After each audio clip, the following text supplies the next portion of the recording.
خدا خدا کر کے تو نوکری ملی، لیکن مسئلہ بینک تک جانے کا تھا، جو اتنا دور تھا کہ 2 بسیں بدلنا پڑتی تھیں۔ یہ مشقت بھی وہ سہل لیتی اگر بس کنڈکٹروں، ڈرائیوروں اور دوسرے مرد مسافروں کی گھورتی ہوئی نظروں، زمانی جملوں اور دوسری ہراساں کرنے والی حرکتوں کا سامنا کرنا نہ پڑتا۔ آج بھی بینک سے واپسی پر صدر تک آنے والی بس کھچا کھچ بھری تھی۔ عورتوں کے حصے میں دل دھرنے کی جگہ نہ تھی۔ کھینچا تانی کر کے بس کے دروازے پر پاؤں ٹکانے کی جگہ تو مل گئی، لیکن ساتھ میں دروازے پر لٹکے کنڈکٹر کی دست درازیوں کو بھی ہوا مل رہی تھی۔ ایک لڑکی جیسے ہی اگلے اسٹاپ پر اتری، اس کی آڑ لیتے ہوئے بس میں اندر کو کھسک گئی۔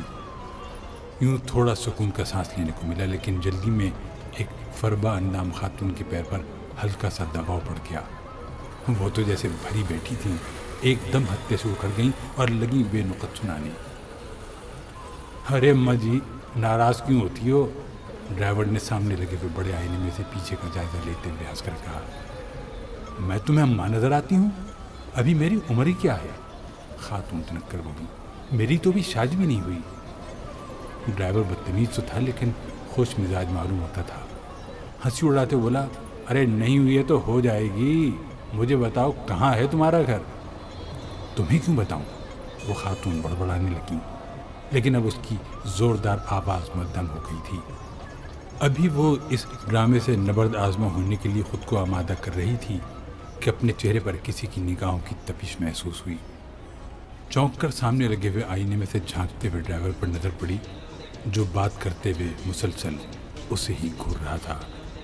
او بی بی، تم ادھر آ جاؤ۔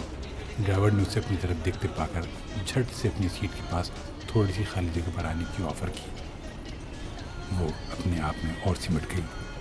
دل میں سوچا، اتنی موٹی چادر پہنے ہوئے ہوں جس میں چہرہ بھی کافی چھپا لیا ہے، بمشکل میری آنکھیں ہی دکھ رہی ہیں، پھر بھی ایسے دیکھ رہا ہے جیسے میں نے کچھ پہنا ہوا ہی نہیں۔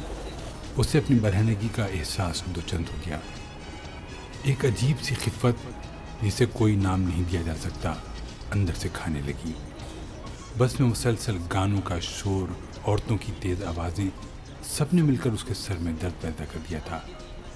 وہ ایک ہاتھ سے بس کی چھت پر لگے ڈنڈے کو پکڑے ہوئے دوسرے ہاتھ سے اپنے سر کو دبانے لگی۔ زیرک ڈرائیور، جو گاڑی چلاتے ہوئے سڑک پر کم اس پر زیادہ دھیان دیے ہوئے تھا، فوراً بولا، ہوئے سونیو، کیا سر میں درد ہے؟ میرے پاس پیناڈول ہے، اور گیر کے پاس لگے ہوئے ایک ڈبے کا ڈھکنا کھولنے لگا۔ نہیں، آپ زحمت نہ کریں۔ وہ کچھ بات نہ کرنا چاہ رہی تھی اور دل میں دعائیں مانگ رہی تھی، جلدی سے اس کا اسٹاپ آ جائے اور اس خبیث ڈرائیور کی گھورتی ہوئی نظروں سے چھٹکارا ملے۔ ابھی یہ سلسلہ جاری ہی تھا کہ اگلے اسٹاپ پر کچھ اوباش لڑکے بس کے اگلے حصے میں چڑھ گئے۔ انہیں دیکھ کر عورتوں نے شور مچایا اور کنڈکٹر بھی چلایا، اڑے تم لوگ پیچھے جاؤ۔ وہ سب کے سب عورتوں کو دھکیلتے، قہقہوں اور گالیوں سے پر جملے کستے بس کے پارٹیشن والے دروازے سے مردانہ حصے میں جانے لگے۔ اسی دوران میں ان میں سے ایک زور سے اس کی پشت سے ٹکرایا۔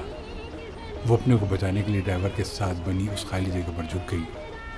ڈرائیور خباثت سے مسکرایا، اسے آنکھ ماری اور زیر لب کوئی چھچورا سا گانا گنگنانے لگا۔ اس کے ماتھے اور تمام مساموں سے پسینہ پھوٹ نکلا، چہرہ شرم سے سرخ ہو گیا، جسے ڈرائیور نے جانے محسوس کر لیا تھا، یا ویسے ہی بسوں پر لکھا کوئی عامیانہ سا گیت زور زور سے گانے لگا۔ اس کے ساتھ ہی کھڑی ہوئی دوسری لڑکیاں آپس میں ہنس بول رہی تھیں۔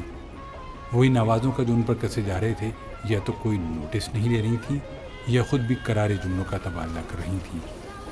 وہ دل میں سوچ رہی تھی، یہ صرف مجھے ہی کیوں برا لگ رہا ہے، جیسے میں لوگوں کے دل بہلانے کا سامان ہوں؟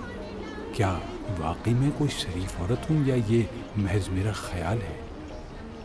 ان گنت سوالوں کی بوچھاڑ اسے جھنجھوڑ رہی تھی، جن کا کوئی جواب سجھائی نہ دے رہا تھا۔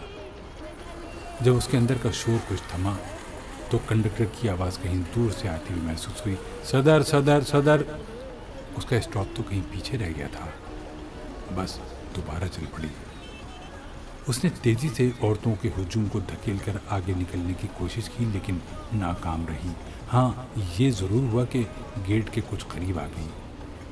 اسی اثنا میں ایک اسمارٹ سی لڑکی تقریباً چلتی ہوئی بس میں چڑھنے میں کامیاب ہو گئی۔ حسب توقع دروازے پر لٹکے ہوئے کنڈکٹر نے اس کے ساتھ بھی بدتمیزی شروع کر دی۔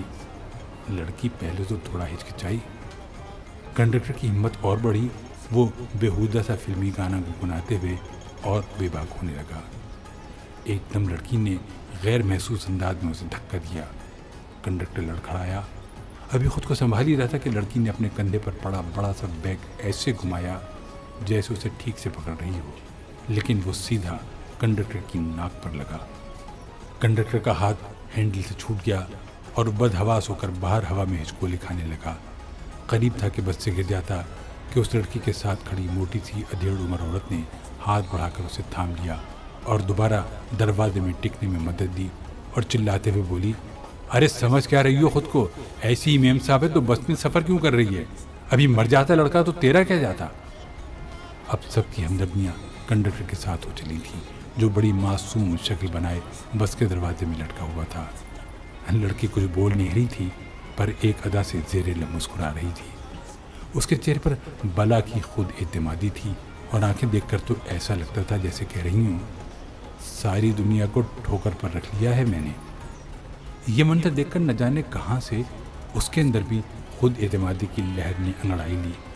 اس نے اپنے بیگ کو ہتھیار بناتے ہوئے ایک جست لگائی، ساتھ کھڑی ہوئی عورتوں میں سے اپنے کو نکالا اور ایسے کڑک کر بولی کہ خود اپنی ہی آواز اجنبی لگی، ڈرائیور بس روکو۔ ڈرائیور بھی چونک کر اس کی طرف دیکھنے لگا۔ بس رکی تو نہیں، لیکن اس کی رفتار ہلکی ضرور ہو گئی تھی۔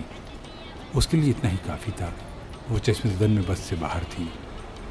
اپنی پھولی ہوئی سانسیں بحال کیں، بس اسٹاپ پر کھڑے ہوئے لوگوں پر ادائے بے نیازی سے ایک نظر ڈالی اور چہرے پر خود اعتمادی کی چمک، ہونٹوں پر شرارتی سی مسکان لیے دوسری بس کا انتظار کرنے لگی۔